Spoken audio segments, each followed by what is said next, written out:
I'm for sure taking him ahead of Gibbs for a redraft ahead of Gibbs. Absolutely. And for Kyron, absolutely. I'm taking him ahead of both those guys.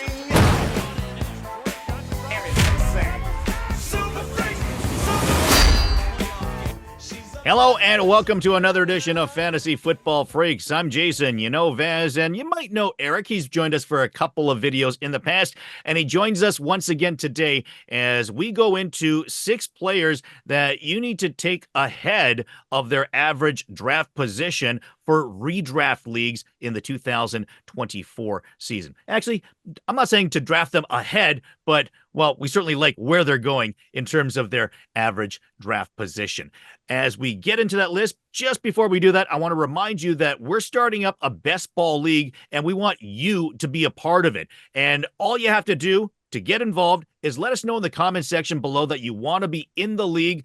If we have more than 12 teams, then what we're going to do is we're going to have a raffle of sorts. And every time that you have commented on this or previous videos, that will be good for an entry into that raffle. So if you really want to get in to our best ball league, then leave a message below on this video and previous ones, and we'll do the best we can to ensure your spots. Without further ado then, let's get into the 6 players that we are very high on relative to their draft position for the 2024 redraft season. Vaz, who is the first guy on your list that you want to talk about?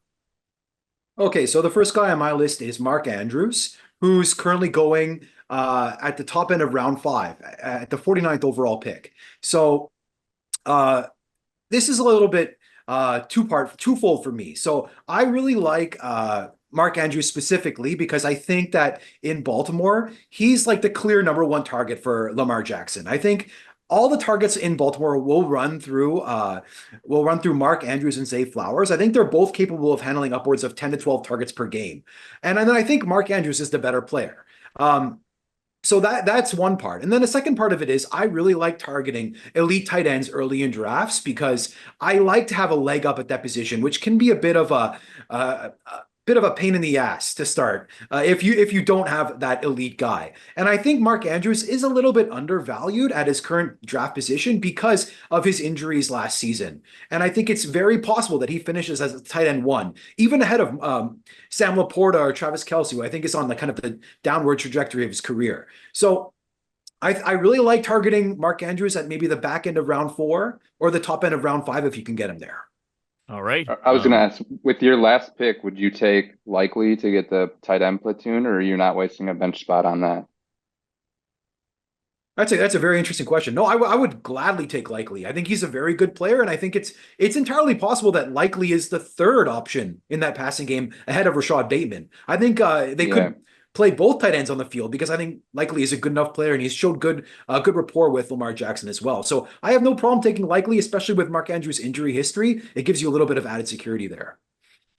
Yeah. I don't normally like handcuffing a tight end, but in this specific situation, if I'm using a high draft pick on Mark Andrews, I like to play. Yeah.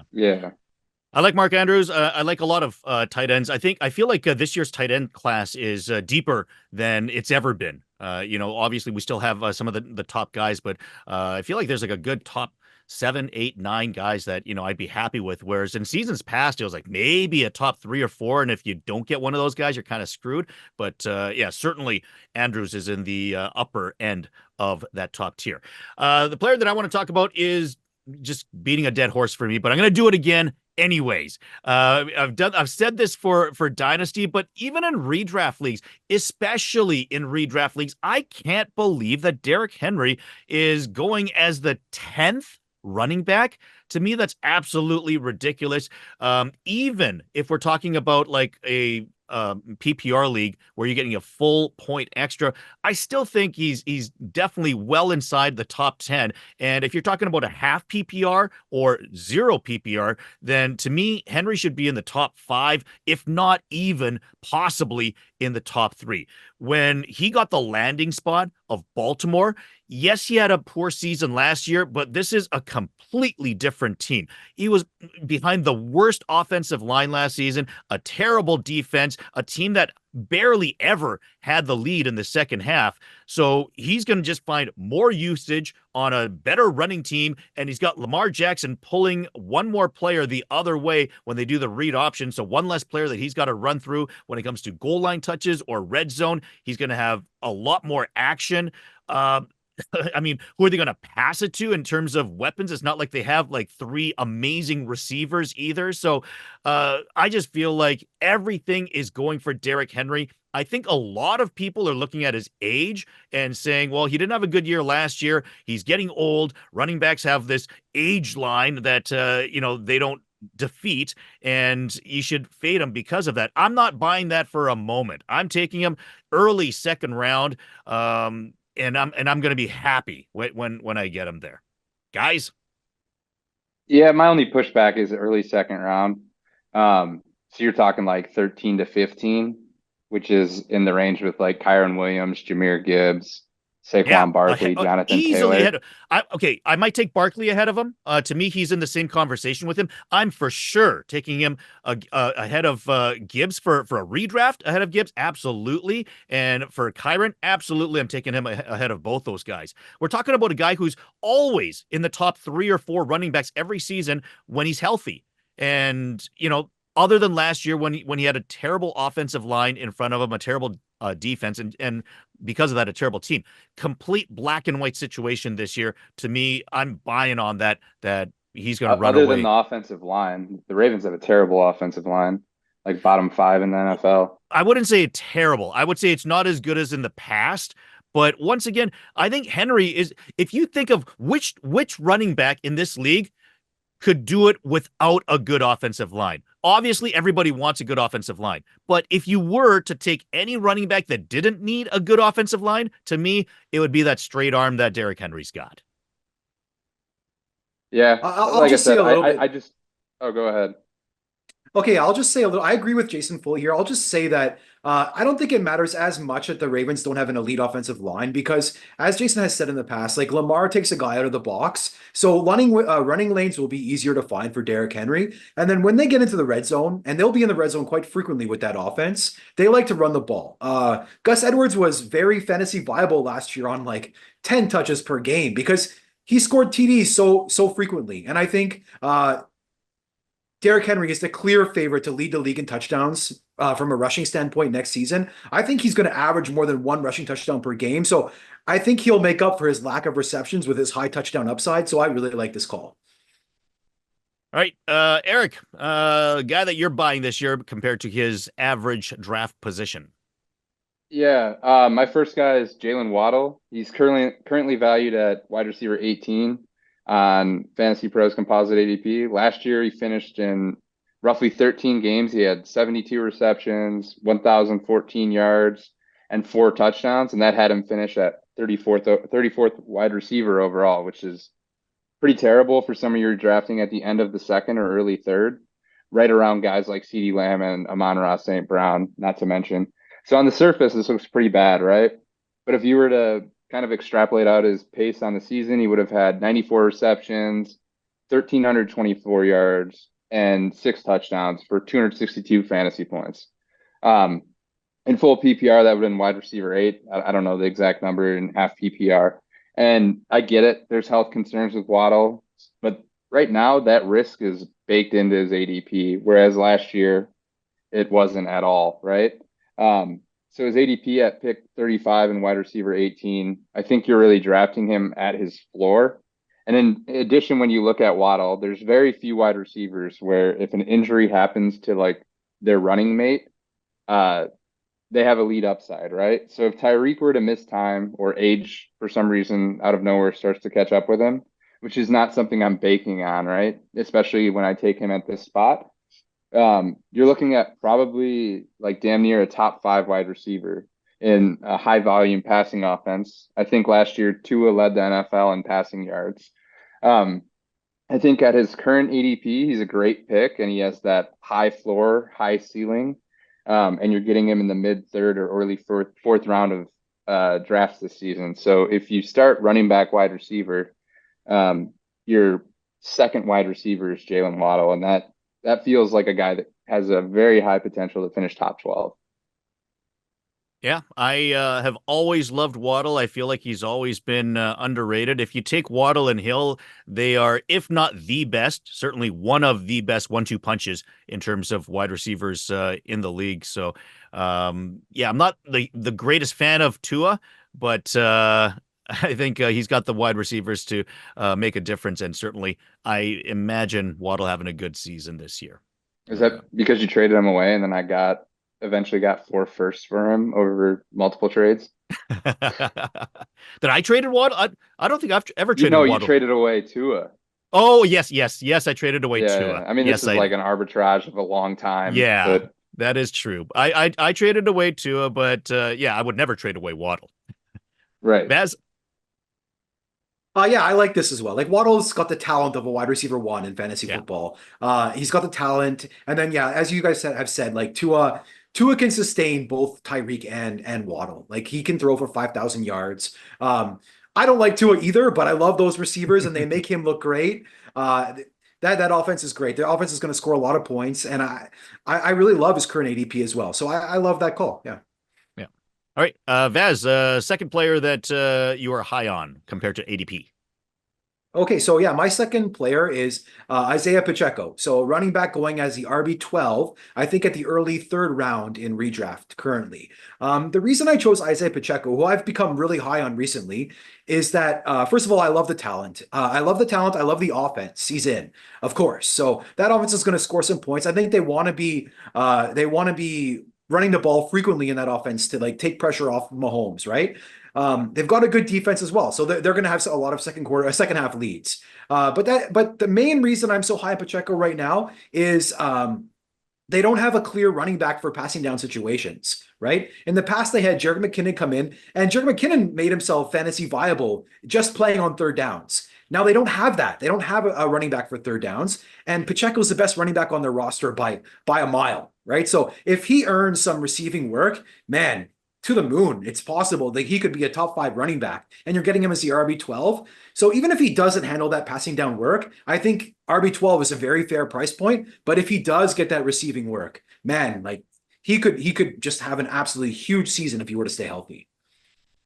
Yeah, Pacheco's one of those guys, once again, that I don't understand why his draft position is so low. I feel like it should be at least 3, 4, 5 spots higher. I don't know what it is. I am It's definitely as probably high.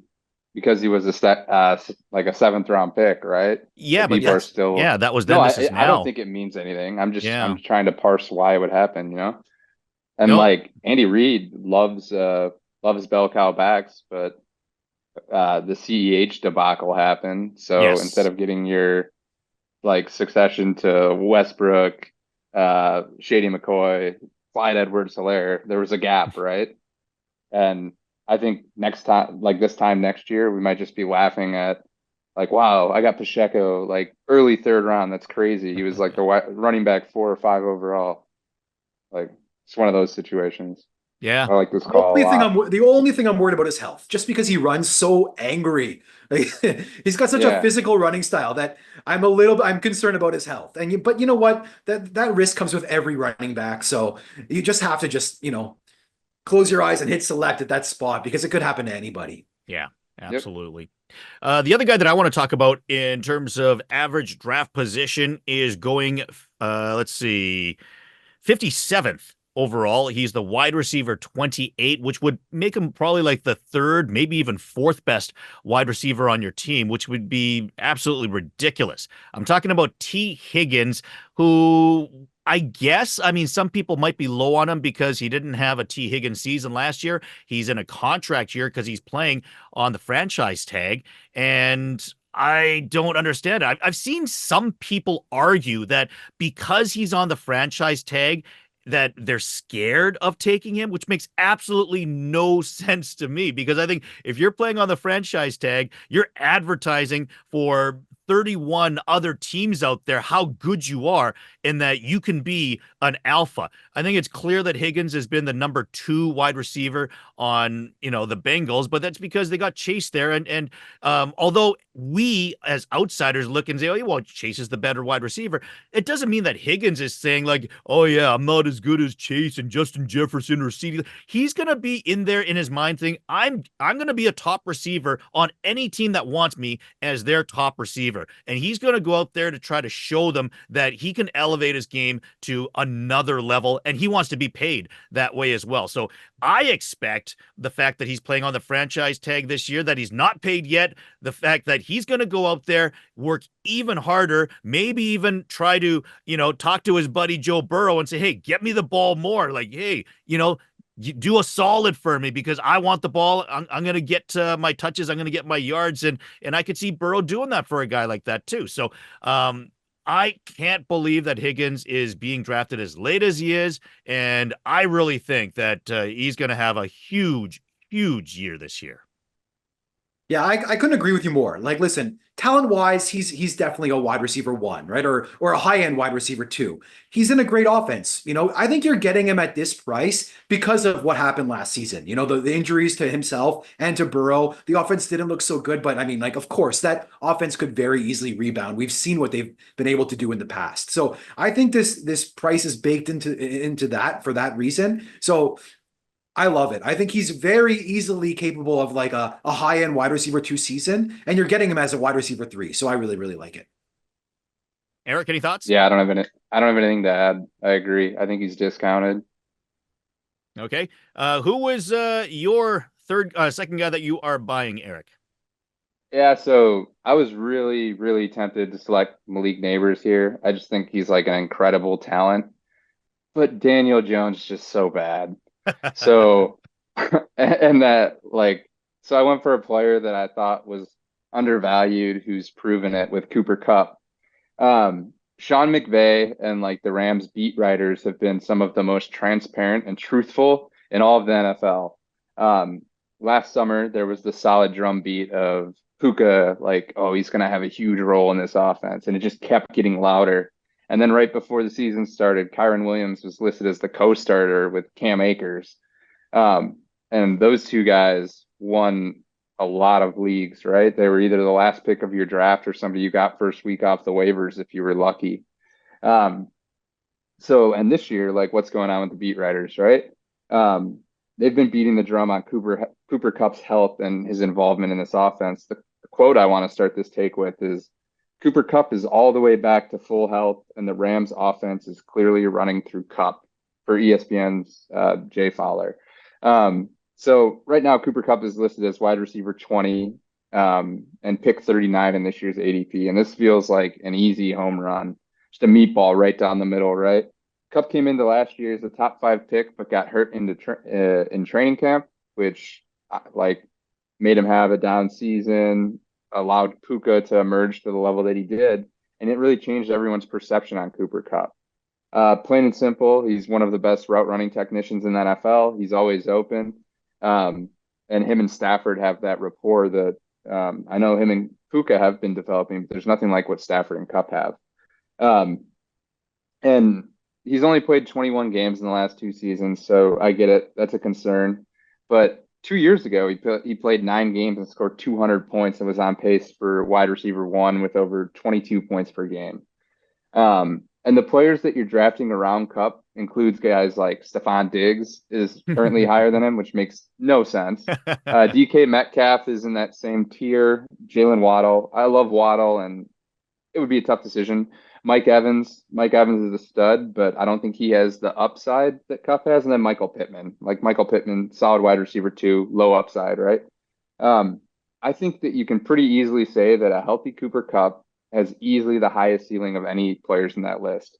And in addition to that, just like the previous example with Waddle, there's also massive contingent upside with Kupp, which could already be happening. Puka's out right now with an injury. It's a little bit murky. They're saying it's nothing to be worried about, but I mean, injuries during training camp are always something to monitor. So if Nakua misses time, this is a top 5 wide receiver, maybe a top 5 player in all of fantasy. He just 3 years ago, he went for 1,945 yards and 16 touchdowns with 145 catches. That is insane. I think in the late third, early fourth, Cooper Kupp is a massive steal this year, which is why he's my second draft value. Yeah. I've said publicly many times on this channel that I'm very anti Puka Nacua. And the biggest reason that I'm anti Puka is not because I don't like Puka or I don't think he's good. The biggest reason is I think he was a big beneficiary of Kupp's injury last year. And when Kupp did come back, Puka's targets saw a big drop. And I think if Cooper is healthy, then I'm all in on Cooper. And I certainly expect him to have a great season this year. Vaz, on the flip side, I know that you're a big fan of Puka Nacua. What do you think of Cooper Kupp? Yeah, I think Puka's a great player, but I'm a big believer in Matthew Stafford as well. I think he's like perennially undervalued, like under I don't know, just people don't appreciate him enough, underappreciated. He's a top 10 NFL quarterback in my mind, and I think he can sustain both Cooper Kupp and Puka Nacua. And I don't think there's anybody else on that offense who's going to catch passes and gain yardage other than those two. So I think I would definitely buy Cooper Kupp at this price over Puka Nacua, like at his price, definitely. I agree with Eric. The upside is massive with Cooper Kupp, and then the news that Puka is a little bit injured at this stage, it's huge for Cooper Kupp, because even if Puka does play, if he's like a little bit hobbled, yeah, I mean, Kupp is going to be the primary recipient of that, right? So I really like this. I agree. I think Cooper Kupp is a great value at his current draft position. I've noticed one thing: all the receivers, all the pass catchers that we've selected here, Mark Andrews, Higgins, injury discounts, yeah, big time. Yep. So this is a clear indicator that we're all targeting these guys. Yeah. If you look at the players that Eric mentioned were in the vicinity of Cooper Kupp, like how surprised would you be if Michael Pittman was a top 5 wide receiver this season, as opposed to how surprised would you be if Cooper Kupp were a top 5 wide receiver at the end of this season? I think it's pretty obvious. Kupp's done it once before and almost did it again, whereas I don't see Pittman in that sort of range. Pittman's like the new Mike Evans. Like I like Pittman. I just think he's very undervalued, but I'd still take Kupp. Yeah. Like Pittman. Yeah, I like what you mean with that with Evans. Like he's always undervalued, but at the same time, his price is pretty high. His ceiling isn't as high as the top guys, right? Like he's got a good floor. Agreed. Yeah, but he's you don't see him as a top 5 wide receiver, or you'd be shocked if he were to end up that way, right? So that's the only. He's a very good football player, but yes, absolutely. He's in a low volume offense, whereas Cooper Kupp could just get a ton of volume. So the upside for Kupp is just miles ahead of Pittman. Yeah, I wouldn't be surprised week 1, like Kupp goes for 10, 150 and 2, and everybody's like, God damn it, we should have seen this coming. and by then it'll be too late. Yeah. All right, there you have it. But let us know what you think, because we're actually very curious and we get excited when you write in your comments. So if you have any disagreements or even agreements with any of these, we love it when you tell us how awesome you think our thoughts are as well. So leave your comments below, as we are curious what you think as well. And otherwise, share the video, like it, subscribe to the channel, and please do join us as well for our Best Ball League as well. Otherwise, we'll see you next time for another edition of Fantasy Football Freaks.